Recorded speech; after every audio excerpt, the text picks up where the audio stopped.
No vídeo de hoje aprenderemos sobre o comando having. O having é como um filtro para grupos de dados. Usamos o where para filtrar linhas e o having para filtrar grupos criados pelo group by.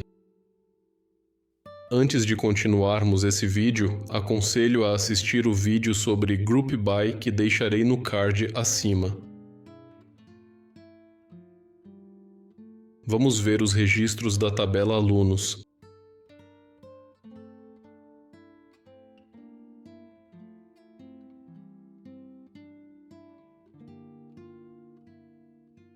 Perceba que aqui na coluna Cidade Alu temos diversas cidades que se repetem.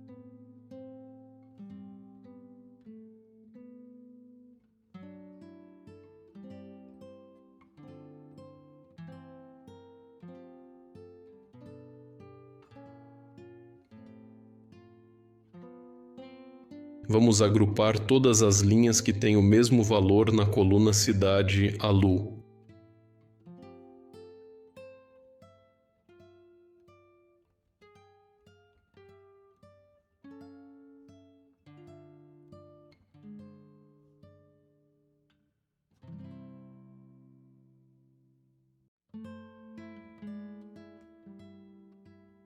O count tem a função de contar o número total de linhas.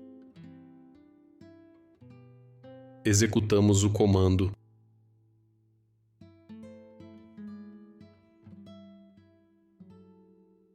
Agora temos as cidades e ao lado temos a quantidade de vezes que elas se repetem.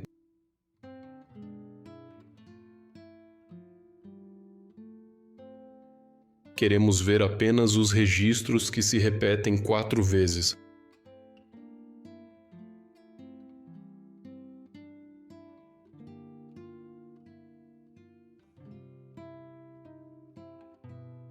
Fazemos isso com a ajuda do comando having. Executamos o comando.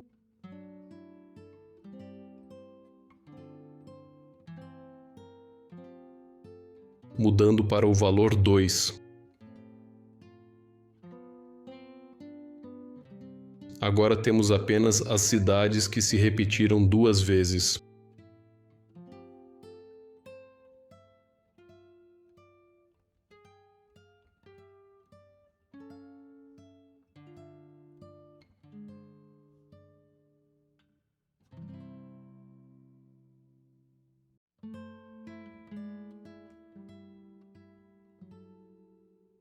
O código dessa aula estará armazenado no GitHub do canal. Se ficou dúvida a respeito do comando group by, assista esse vídeo aqui. Fiquem com Deus e até o próximo vídeo.